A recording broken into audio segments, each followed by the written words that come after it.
Bonsoir mes frères et sœurs en Christ, shalom tout le monde. Que Dieu soit loué, le fait de m'avoir encore accordé le souffle de vie et que vous ayez également reçu cette grâce. Je bénis d'abord la parole de Dieu et je me fasse complètement devant vous et je laisse la place au Saint-Esprit de prendre contrôle de toutes choses et que tout esprit qui ne glorifie pas le nom de notre Seigneur Jésus-Christ de Nazareth se retire de ces lieux maintenant dans le nom puissant de notre Seigneur Jésus-Christ de Nazareth. Amen. Aujourd'hui, je voudrais vous parler d'un grand thème que j'intitule la justification. Après avoir parlé devant vous la semaine passée du pardon, aujourd'hui, je vous parlerai de la justification. Alléluia.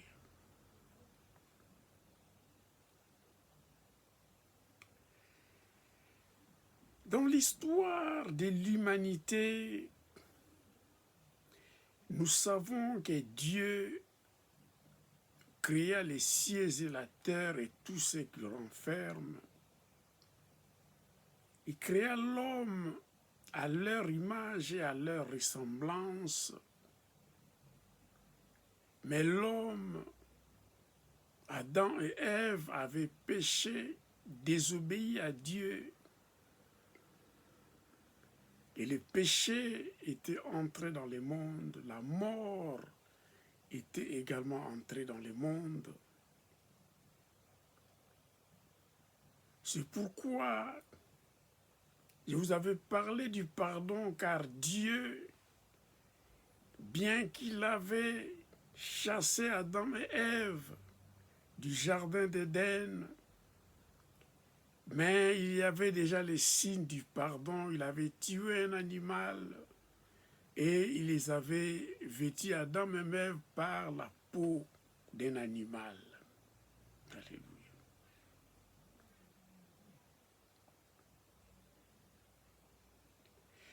Mais comme l'homme était toujours l'esclave du péché, les sacrifices des bêtes et des animaux ne suffisaient pas. Satan avait la prédominance sur les hommes.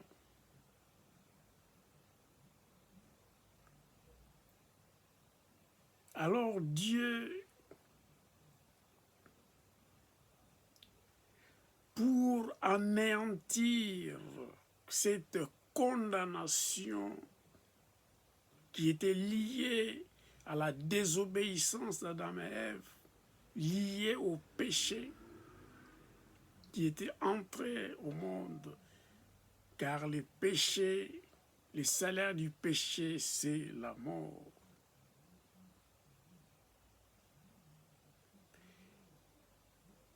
Voilà pourquoi aujourd'hui je vais vous parler de la justification.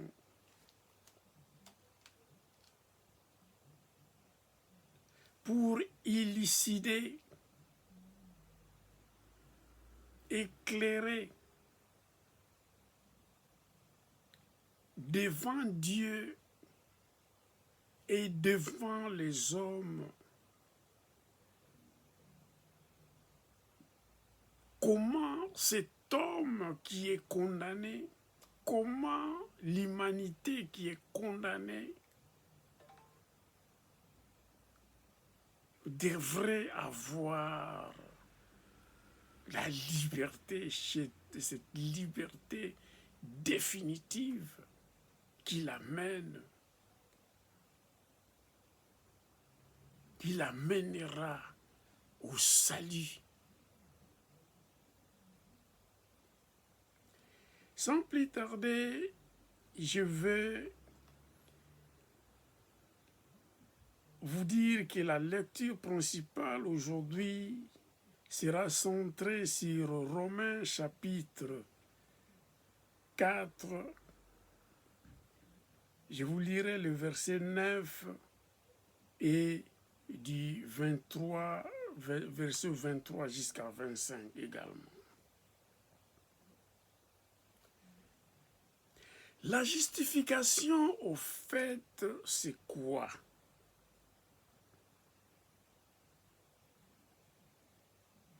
La justification, c'est lié à la parole justice. Donc la justification, une personne qui était condamnée, un individu qui était condamné est acquitté de toutes les charges qui pouvaient peser sur lui.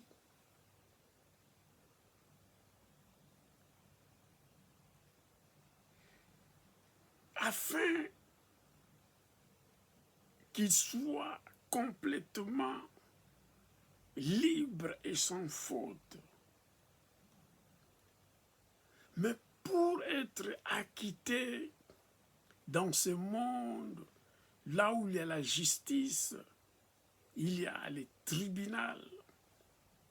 Si tu as été condamné, tu dois subir, payer et purger ta peine. Si tu n'es pas coupable, tu seras acquitté. Donc c'est ici qu'on parle de la justification. Acquittement d'un individu de toutes les charges qui pouvaient peser sur lui.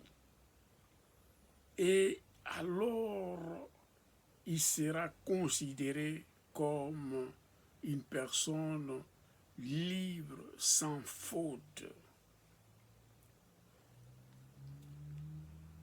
Mais comment un individu qui avait le faute, la condamnation à travers les péchés qui étaient entrés dans le monde, qui a le salaire du péché, doit être sans faute? Comment c'était possible? Alors c'est ici que Jésus-Christ de Nazareth avait donné sa vie pour l'humanité tout entière.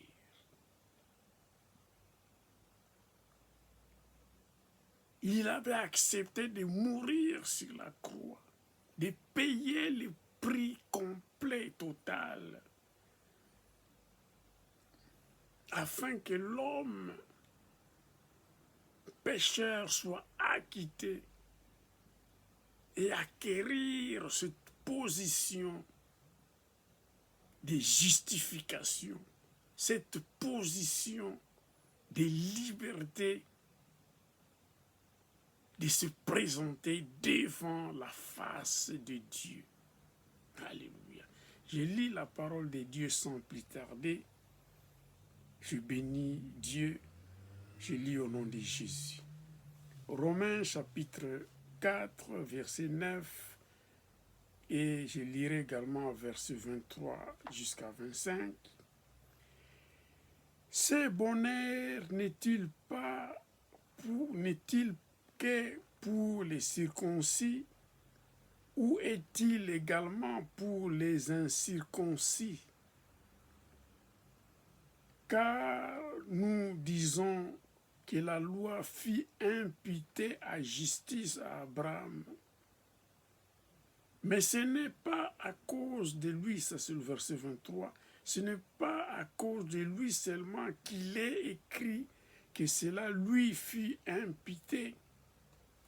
Verset 24, c'est encore à cause de nous à qui cela sera imputé, à nous qui croyons en celui à qui ressuscité, celui qui a ressuscité des morts, Jésus notre Seigneur, lequel a été livré pour nos offenses et été ressuscité pour notre justification. Alléluia.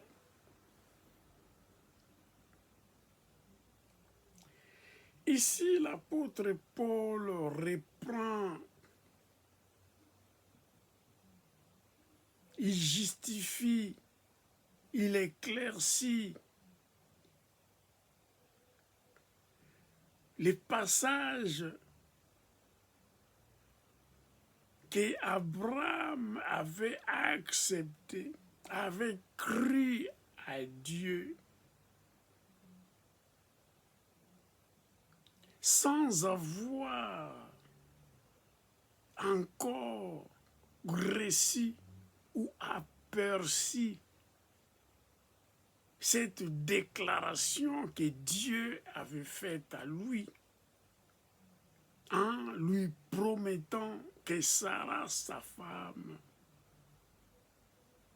lui aurait donné un enfant à l'âge qui était déjà dépassé selon la compréhension humaine.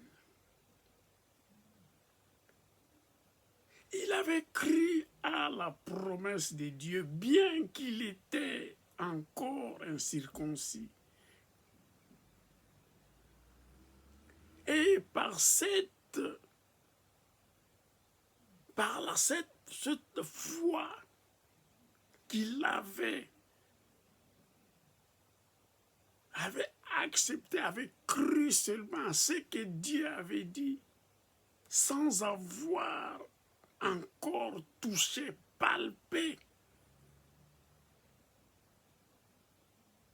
à la bénédiction finale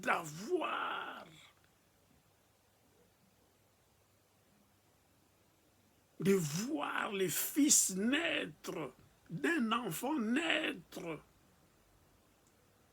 de son épouse Sarah.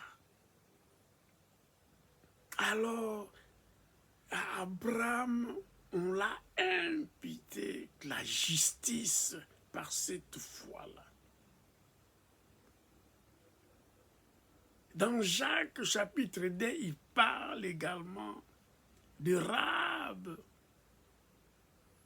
qui fut imputé en justice également parce qu'il avait accueilli le messager de Dieu. Dans sa demeure, il avait fait fuir à travers un autre chemin pour ne pas être arrêté et châtié à Jéricho.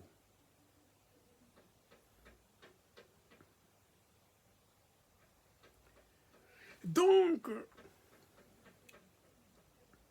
ici on parle de la foi. Le verset 23 nous dit, mais ce n'est pas à cause de lui seul qu'il a été écrit que cela lui fut imputé en justice. C'est encore à cause de nous, nous qui sommes dans le temps de la grâce, à qui cela sera imputé. À nous qui croyons en celui qui a ressuscité des morts, Jésus-Christ notre Seigneur. Nous croyons à Dieu qui a ressuscité Jésus-Christ de la mort.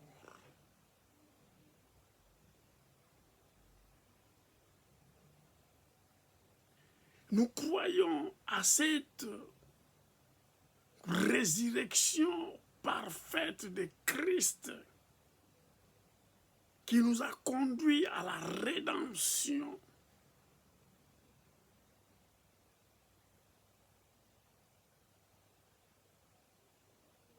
Pour acquérir le salut éternel.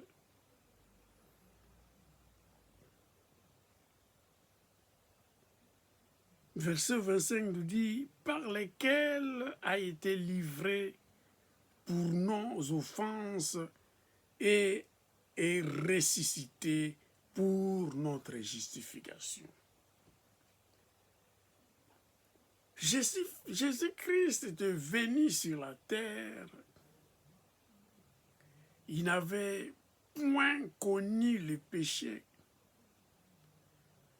Mais il avait accepté de mourir sur la croix pour nous comme un substitut. Il ne devrait pas être condamné par les Romains.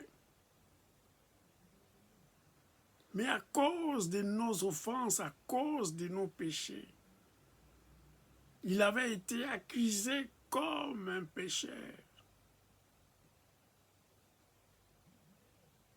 Et il fut crucifié sur la croix, son sang avait coulé, son sang a été versé, ruisselé pour nous.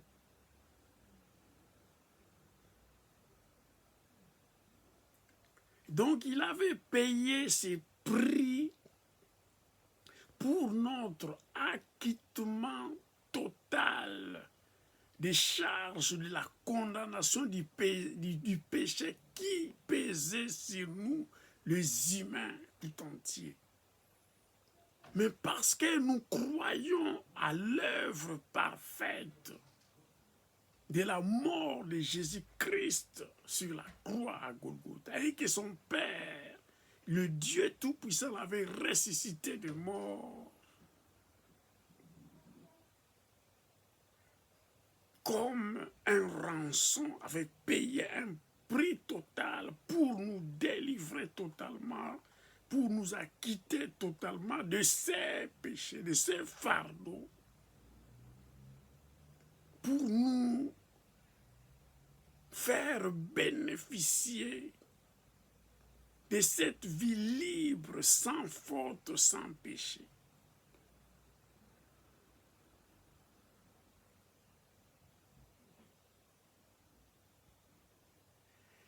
Et croire également à cette puissance de la résurrection de Christ.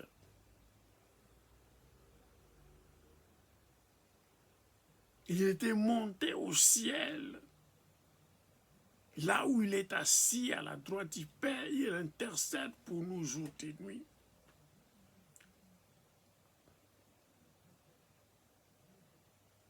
Mais Christ avait fait quoi? Avant même de sa résurrection, dans les lieux inférieurs, dans les séjours des morts, il avait arraché la clé de la mort et du séjour des morts à Satan. Comme le dit dans Apocalypse chapitre 1, verset 18, il nous dit,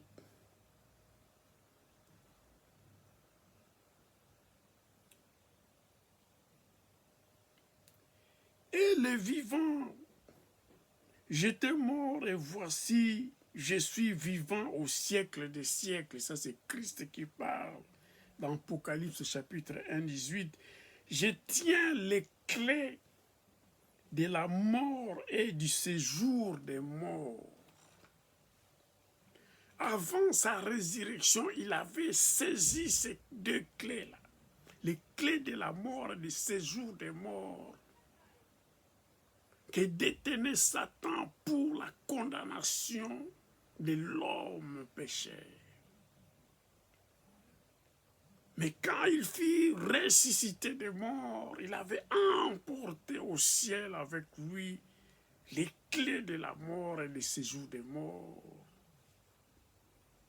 afin que cette puissance de condamnation, cette puissance de la mort, comme nous dit 1 Corinthiens chapitre 15, 55, ô mort, où est ta victoire? Ô mort, où est ton aiguillon?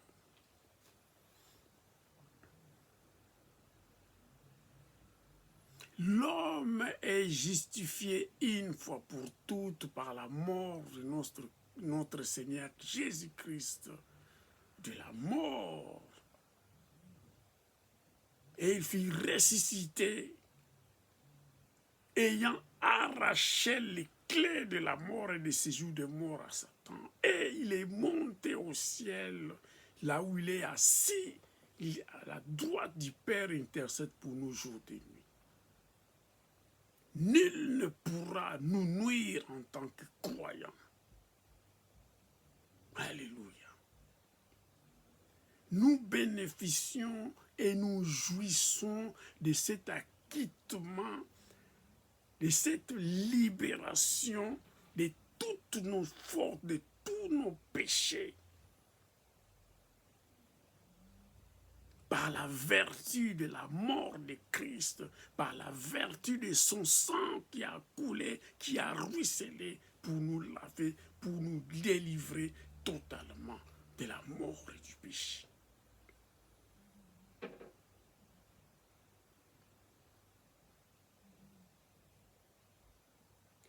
Mais Dieu, c'est l'unique qui peut nous justifier. C'est notre Dieu tout-puissant, lui seul. Comme l'est dit dans Romains chapitre 8, verset 33, c'est Dieu qui justifie.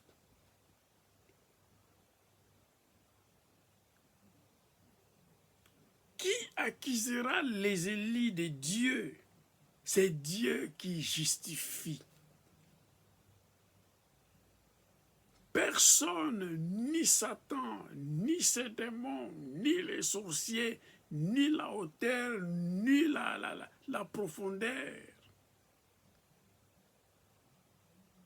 Nul ne peut accuser les élus de Dieu.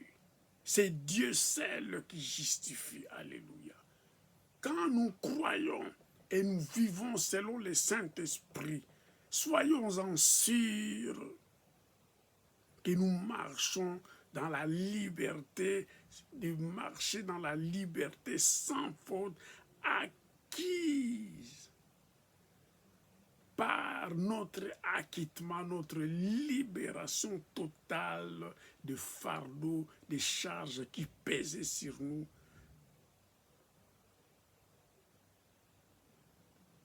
À travers le prix complet payé, cette rançon payée par Christ pour la délivrance totale de ceux qui étaient condamnés par le péché. La puissance de la mort de Christ sur la croix est immense, sans mesure.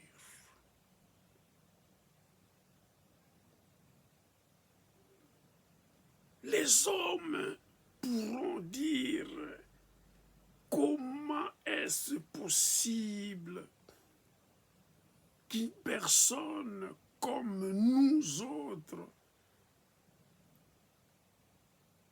qui commettons le péché chaque jour, de dire qu'il n'y a pas de condamnation pour ceux qui croient en Jésus-Christ Nazareth. Voilà pourquoi quand les disciples avaient posé la question, comment les hommes seront-ils sauvés?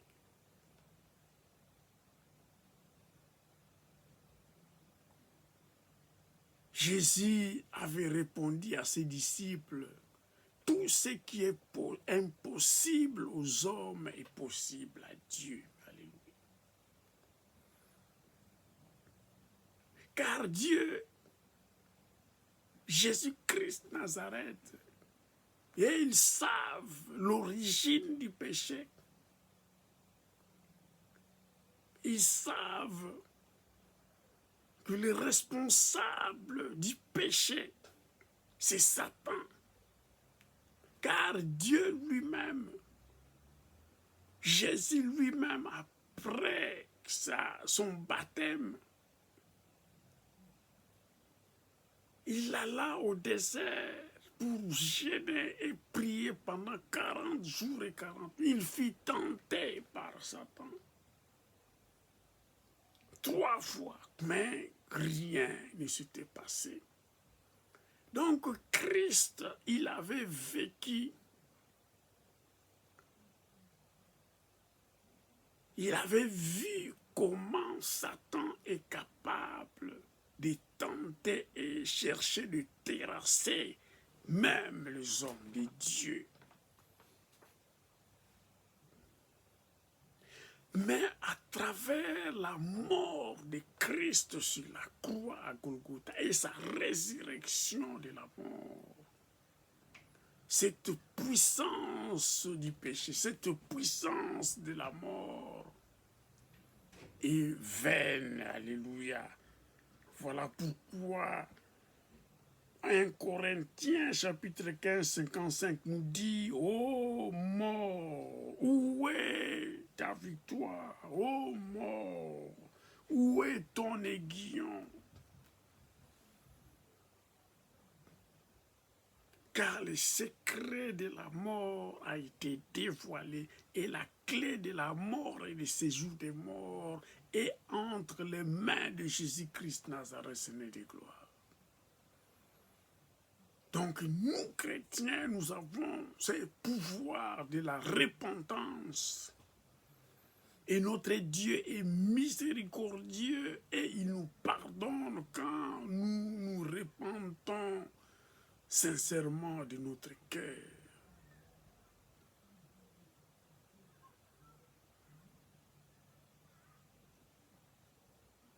Soyons bénis.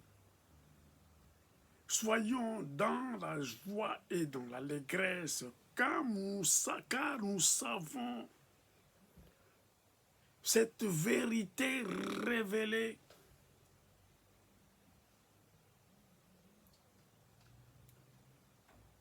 Que la mort, le séjour des morts, ne prévaudront pas sur nous.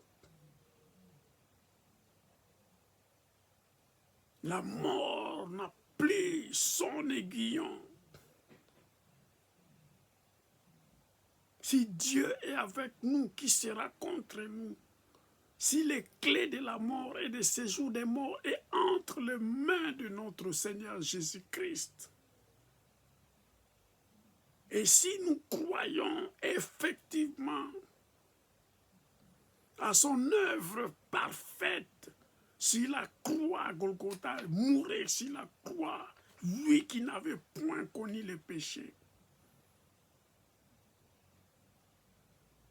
Pour nos offenses qui sont cancellées, qui sont effacées, qui sont radiées. Pour la rémission de nos péchés. Le sang de Christ qui a coulé efface tous nos péchés, toutes nos offenses. Et nous sommes sans faute, nous sommes acquittés de toutes les charges, de tous le fardeau qui pesait sur nous par sa mort sur la croix à Golgotha. Et il est comme un avocat, notre avocat. Il est à la droite du Père, là où il intercède pour nous jour et nuit. Qui sera contre nous? Qui condamnera les élus de Dieu? Car c'est Dieu qui justifie. Alléluia. Romains 3, 8 et 33, pardon.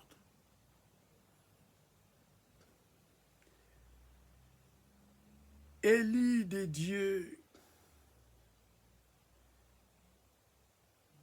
soyez bénis. Notre Dieu est avec nous. Nos fardeaux sont apaisés. Nous sommes acquittés de nos fautes. Nous sommes acquittés de toute charge qui pèse sur nous. Et vous,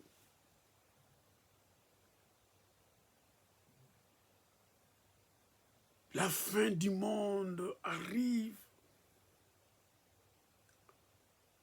Répentez-vous, répentons-nous, afin de recevoir la grâce de Dieu. Nous sommes durant cette période de la grâce de Dieu. Acceptez Jésus-Christ comme votre unique Seigneur et Sauveur, afin d'entrer dans cet héritage de la justification, d'être acquitté complètement des fautes qui pèsent sur nous à travers le péché. Et le salaire du péché, c'est la mort. Et être acquitté par la mort de Christ sur la croix. C'est une grâce qu'on ne peut pas échapper par le plaisir de ce monde. Répentez-vous et recevez la grâce de Dieu. Recevez la justification de Dieu. Que toute charge du péché, Dieu nous donnera, vous donnera le pouvoir de pouvoir résister au diable et il fuira loin de vous. Alléluia.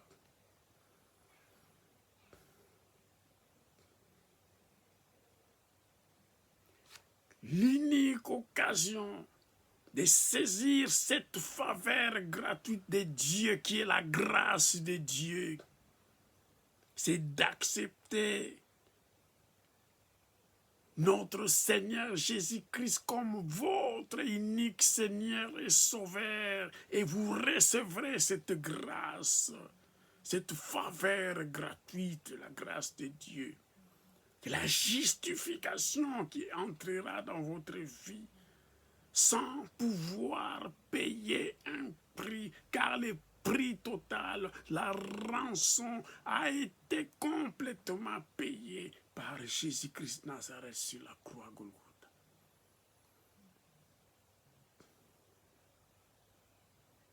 Donc, pour conclure,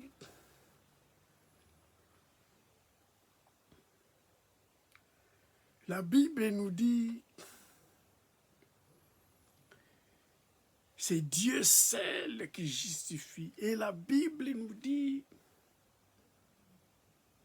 par une seule personne, la condamnation est entrée dans le monde. De même, par un seul acte de justice, la justification qui donne la vie s'étend à tous les hommes. Donc, saisissez cette opportunité de la justification qui s'étend, qui arrive à tous les hommes. Acceptez seulement Jésus-Christ comme votre unique Seigneur et Sauveur. Répandez-vous et la grâce de Dieu entrera dans votre maison, dans votre famille, dans votre entourage, gratuitement. Et la justification sera à votre portée, à la portée de tout le monde, si seulement si nous croyons à notre Seigneur Jésus-Christ Nazareth et nous l'acceptons comme notre unique Seigneur et Sauveur. Je vous salue. À la prochaine, soyez bénis au nom puissant de notre Seigneur Jésus-Christ Nazareth. Bye bye, bye bye, bye bye.